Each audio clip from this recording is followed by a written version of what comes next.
What up, everybody? This is Anthony Fowler, Tone Setter Sports. Let's go. As you see the title, Week 6, Dallas Cowboys, and looking forward. I know in my last video, I kind of, no, I ain't say kind of, I ranted. And rightfully so. Just because, yes, I'm not in favor of Jason Garrett, and I haven't, and he hasn't shown me anything to be a head coach. I mean, he's a head coach, but like a head coach that has vision, a head coach that knows how to develop players if they're not drafted as stars, because to me that's the only way that he is able to coach. And part of his staff. Now, defensively, I think we're solid. We're solid at developing. You know what I'm saying? Only thing is that we don't have playmaking defenders, especially on the edges like the cornerbacks and stuff like that. And the biggest playmaker that we have, he's not playing, and that's Sean Lee, because he can play the passing lanes and stuff like that. Besides anyone else. We had Woods get that interception last Sunday, and that was the first interception all season. First interception all season. So hopefully we'll be able to see more of that with him, because he's only in his second year. So it's just like most of them are in their second year, like Awuzie and Lewis. He doesn't get enough playing time. I think he should get some playing time. Byron Jones doesn't play the ball well at the same time. It's like Terrence Newman, you know what I'm saying, or Scandrick. They just didn't play the ball at all.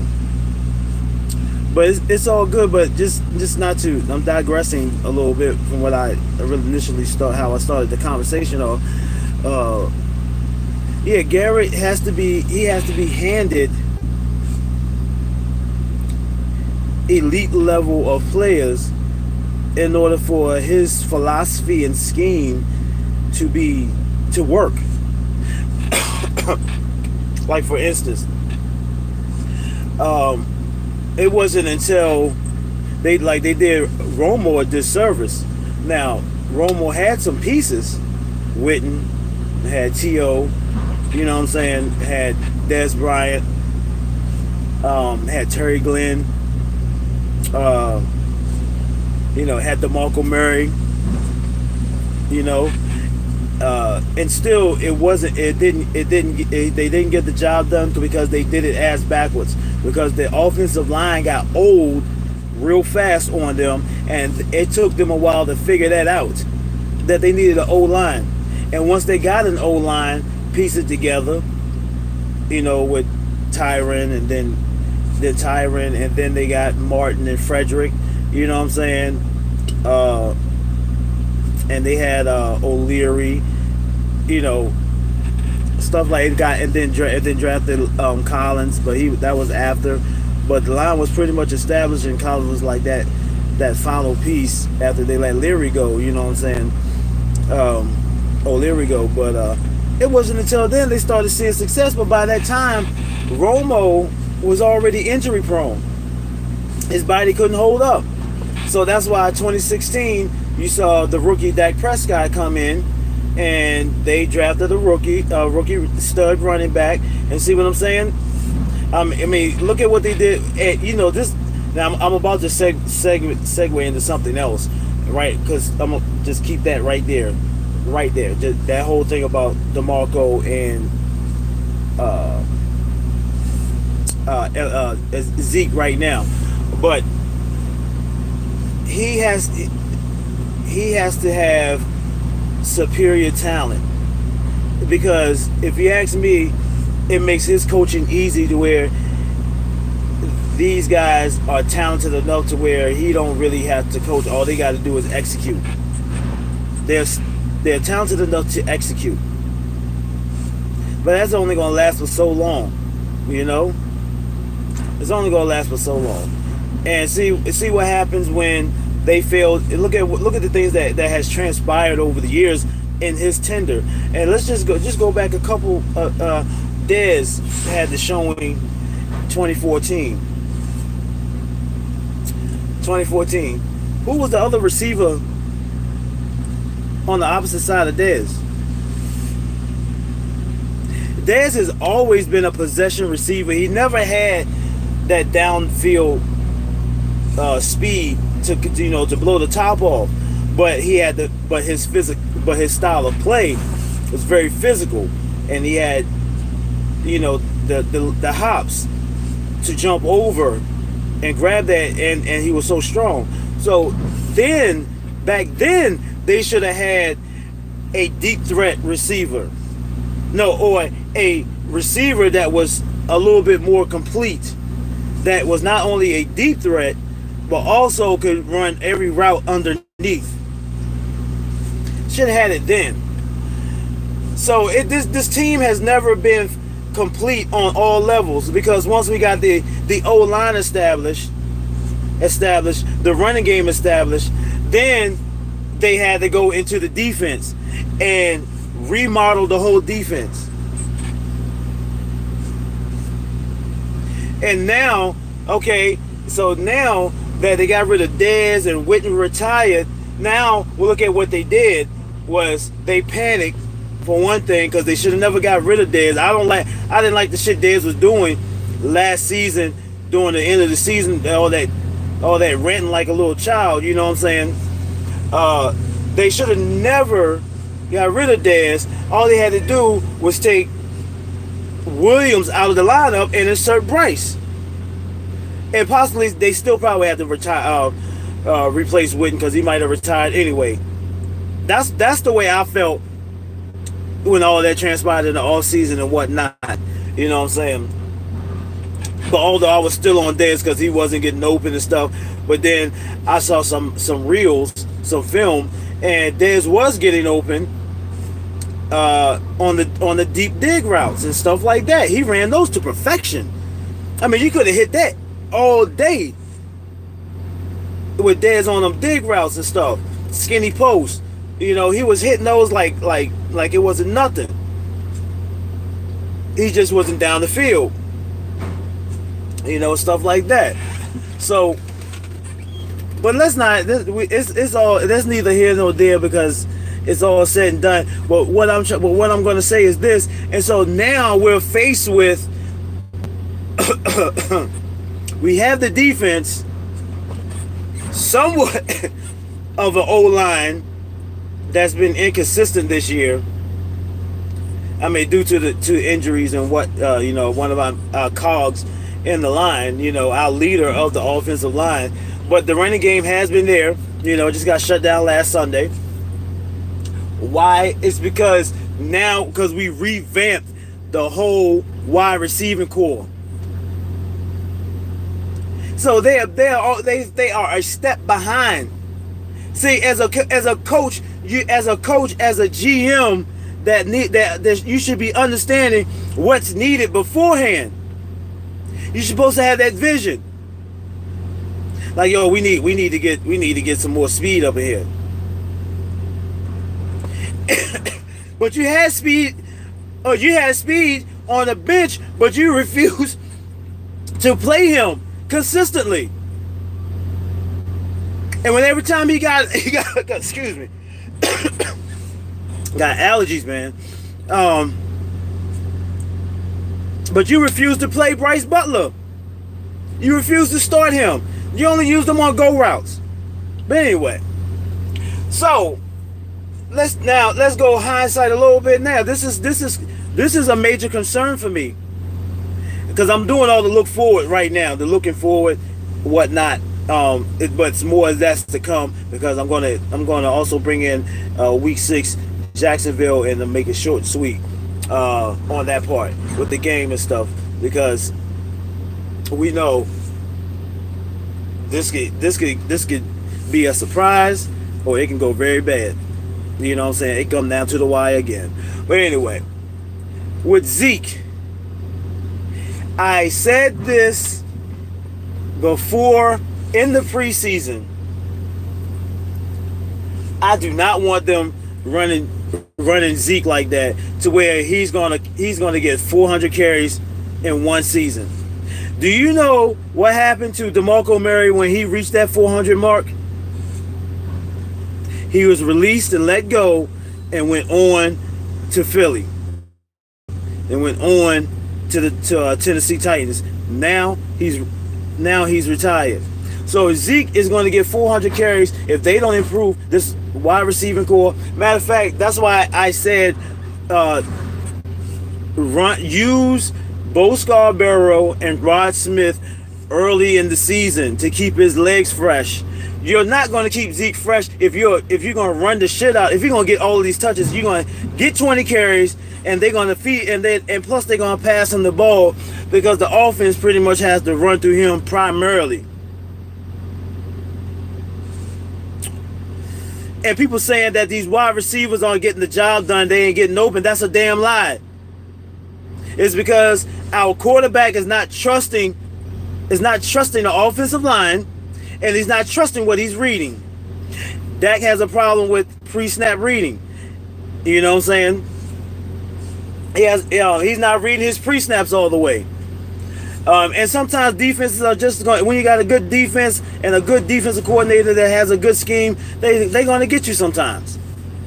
But they got us quite often. Every team been getting us quite often because of the lack of line play. But that's part of the game, you know. But he has to be better at that. And this is not a knock to Dak at all. But I'm just saying, people need to just chill out. Because I saw the film and the footage of last Sunday's game, and there were guys open, and it was either he didn't trust his reads, or the offensive line didn't give him enough time, and he panicked in a lot of situations. Or the ball, or if he saw it, the ball was just inaccurate. He could have placed it in a better spot to get that run after catch and all that stuff with that Tavon Austin pass that got picked off and stuff like that. So, week 6, Jacksonville. Hot boys, you better show up. Defense, you better show up, because it was just like the Texans. It was another team that was struggling offensively, just like we were, and they have a suspect quarterback, you know, but they got a strong running game. Get Fournette back in this game that they're playing against us, and we're gonna have to get to Blake Bortles. We're gonna have to stop that running game first and make Blake Bortles beat us. But not only that, we have to get pressure on Blake Bortles and produce some sacks. Get more than one sack. Because y'all was getting pressure last Sunday. You was getting some pressure last Sunday, but y'all only got but one sack. Or force fumbles.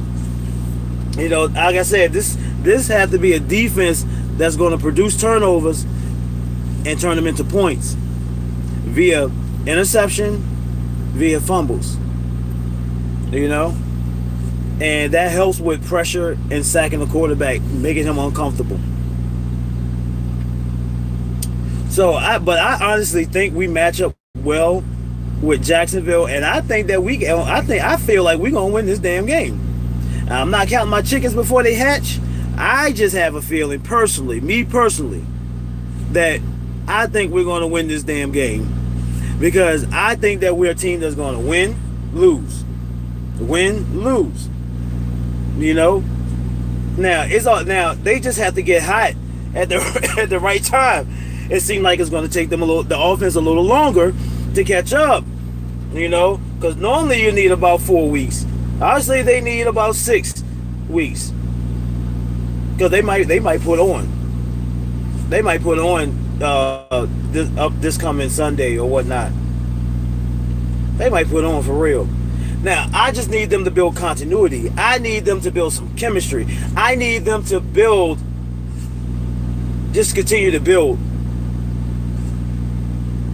because this is a game of attrition, and you just have to trust the process and to the actual players on the team. It's Don't worry about the coaching. The coaching, it is going to be up to y'all to galvanize this team to get it to where it needs to be. Don't worry about it.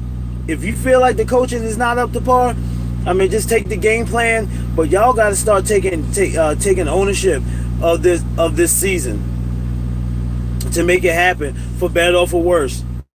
Team's still going to support you. We might not like the losing. We might not like the inconsistency, but the team is going to support you. I mean, the fans are going to support you. You know, but we just like to be coaches. We just like to be the GM, because we are not all of us. Maybe some of us are too fanatical. I'm not gonna lie. I'm not all that fanatical, because I just like I love the game. I love breaking down the game. I like seeing the game, the art form of the game, and I understand enough, because I played it. I understand enough of the game to know exactly some little wrinkles that they could be putting into the offense. You know, like I said, use Rod Smith and Scarborough, and use Rod Smith and Ezekiel Elliott at the same time, because both of them are good pass catchers. Put as many weapons as you can out there on that field. That'll throw them off. Not only are they good pass catchers, but RPO will even work better, because they don't know which of the three are going to get the damn ball. But I think that we're going to win this damn game, man. And I'm rooting for the guys. I think the defense is going to show up. The defense is a little bruised and battered, but that's defense. I just want that front line to get some pressure. I want them linebackers to consistently being tackle machines back there. Van Der Esch, Jalen Smith playing lights out, Damian Wilson playing good. You know, because we can't depend on Sean Lee. As good of a player he is. We just can't depend on him out on the field, because I think that hamstring is a chronic injury. It's chronic. It don't matter what he does. It's shot. If you keep pulling your hamstring like that, you have issues. I'm telling you. You keep pulling hamstrings back to back like that, that fucking hamstring, that muscle is torn, man. It just won't heal. And I hate to say that, but that's the facts. So, all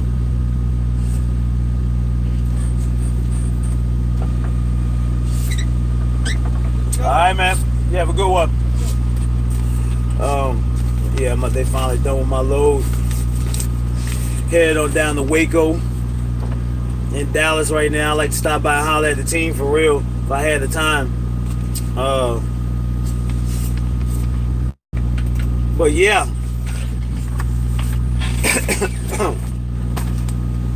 That's the thing, man. That's the thing. Is that going forward, we got to use more. We have to use all of our weapons, all weapons on deck right now, and that's for real, man.